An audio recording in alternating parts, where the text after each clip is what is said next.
안녕하세요, 낙군입니다.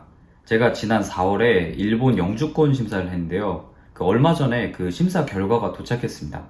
그동안 입국관리소에 2번 정도 왔다 갔다 하면서 이게 어떻게 되려나 하고 좀 마음을 졸이고 있었는데, 어쨌든 그 결과를 영상으로 공유해 보도록 하겠습니다. 우선 결과는 무사히 합격입니다. 영주권의 심사 기간은 짧으면 4개월, 그리고 길면 1년까지도 걸리는 경우가 있다고 들었는데, 다행히 최소 심사 기간으로 끝낼 수 있었습니다. 어쨌든 저는 2021년 8월 26일부로 일본 영주권자가 되었습니다.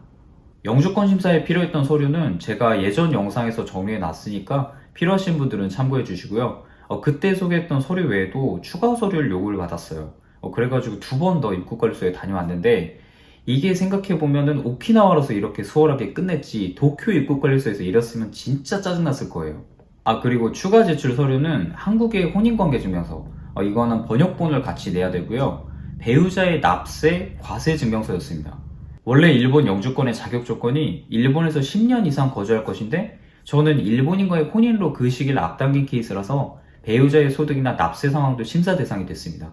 그런데 아내가 피부양자라서 그렇게까지 깐깐하게 심사를 받지는 않았던 것 같아요. 그래도 아내도 귀찮았을 텐데 빨리빨리 서류를 준비해줘서 빨리 끝낼 수 있었습니다. 우선 일본 영주권 신청할 때 좀 답답한 게 뭐냐면요, 그 심사의 진행 상황을 알 수가 없습니다. 인터넷으로 조회를 할 수 있는 것도 아니고 전화로 진행 상황을 물어보는 것도 괜히 안 좋은 인상을 줄 것 같아갖고 그냥 이거 내세요 하는 서류만 다 냈습니다. 일본 영주권 심사에서 가장 중요하게 보는 건 역시 세금의 납부 상태입니다. 그 액수가 중요한 게 아니라 세금을 꾸준히 내고 있었을 것. 그러니까 결국에 이 사람이 일본에서 제대로 일을 하고 있었는지 아닌지, 이걸 가장 중요시합니다. 제 주변의 영주권 심사 중에 문제가 생긴 분들을 보면 그 대부분이 세금 문제였어요. 휴직을 하던 시기를 증명해야 되거나 최악의 경우에는 미납세금이 있던가, 이런 경우에는 거의 다 떨어지더라고요. 저는 일본에 와서 지금까지 이직 없이 같은 회사에서 계속 회사원 생활을 했으니까 이 부분은 문제가 되지 않았습니다. 그냥 아내가 제 회사에 부양보험에 들어있으니까 그것만 좀 물어보더라고요. 그리고 일본인 배우자가 신원보증을 할 경우에는 두 사람이 정말로 혼인관계인지를 증명하기 위한 서류가 있는데요. 여기에 두 사람이 어떻게 만나서 어떻게 결혼을 하게 됐는지 이걸 써서 내야 됩니다. 저희 당연히 위장결혼이 아니니까 전혀 문제되지 않았습니다. 방금 말씀드린 것처럼 일본 영주권은 중간에 심사의 진행 상태를 알 수가 없습니다. 그냥 제가 조회 방법을 모르는 걸 수도 있어요. 저는 그냥 영주권 신청하고 그 사이에 2번 추가 서류 제출하고 신청하고 나서 딱 4개월째 된 날에 이런 엽서가 하나 도착했습니다. 실제로 보면 손바닥 크기만한 엽서인데 이거 한 장이 딸랑 도착합니다. 여기에 영주권 합격이라고 써있지는 않고요. 심사의 결과를 통지할 테니까 아래의 준비물을 지참해서 입국관리소까지 오라는 통지서입니다. 그런데 사실 이 엽서가 도착했다는 건 그냥 영주권이 발급됐다는 의미입니다. 애초에 형광펜으로 친절하게 저 아래 수수료 8,000원 가져오라고 마킹까지 해놨는데 이러고 불합격이면 그것도 되게 웃기겠죠. 어쨌든 이 엽서와 원래 쓰던 재료카드 여권, 사진, 그리고 수입인지 8,000엔, 쉽게 말하면 과세서류 수수료인데요. 이걸 들고 입국관리소에 제출했습니다. 그랬더니 원래 쓰고 있던 재료카드에는 구멍을 뚫고 새로 영주자 재료카드를 발급해 주더라고요. 다음으로 일본 영주권의 장점을 정리해 볼게요. 우선 무엇보다도 재료 활동에 제한이 없어진다는 게 가장 큰 것 같아요.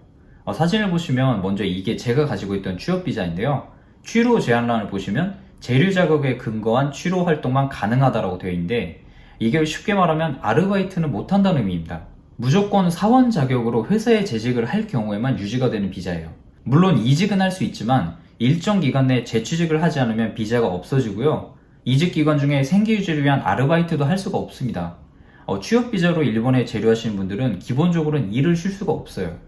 그리고 취업비자로 일한다고 해서 일본 회사에서 급여라든지 아니면 대우에 차별을 주거나 하진 않는데, 회사가 없으면 유지를 할 수가 없는 비자다 보니까 아무래도 회사에 빚지고 있다는 느낌을 지울 수가 없더라고요. 이건 그냥 제 심적인 문제입니다. 그런데 영주권을 취득하게 되면 취로 제한란의 내용이 이렇게 바뀝니다. 여기 보시면 취로 제한 없음, 그러니까 본업이든 부업이든 아르바이트든 일본인이 할 수 있는 일이라면 제한 없이 다 할 수 있습니다. 만약 이직을 하려고 해도 전보다 훨씬 더 부담 없이 할 수 있을 것 같아요. 두 번째는 당연한 말이지만 재료기간에 제한이 없어집니다. 이쪽도 사진으로 보여드리는 게 빠를 것 같은데, 이게 원래 제가 가지고 있던 5년짜리 취업비자, 그리고 이쪽이 새로 발급받은 영주자 재료카드입니다. 보시면 그 재료기간의 만료기간이 없어져 있죠. 마지막으로 은행 대출을 쉽게 받을 수 있게 됩니다. 취업비자라도 주택대출을 받지 못하는 건 아닌데 금리라든지 아니면 대출 한도가 확실히 다르더라고요.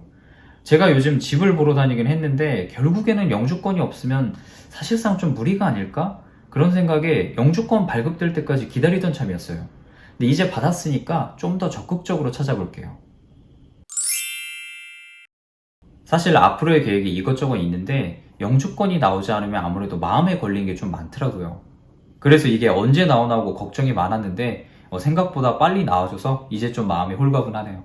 앞날은 아무도 모르는 거지만 저는 앞으로도 일본을 거점으로 생활을 이어나갈 것 같고요. 저 스스로를 위해서도 그리고 시청해주시는 분들을 위해서도 일본에서 좀 더 다양한 경험을 해보려고 합니다. 오늘 준비한 내용은 여기까지고요. 질문 있으시면 댓글로 남겨주세요. 오늘도 감사합니다.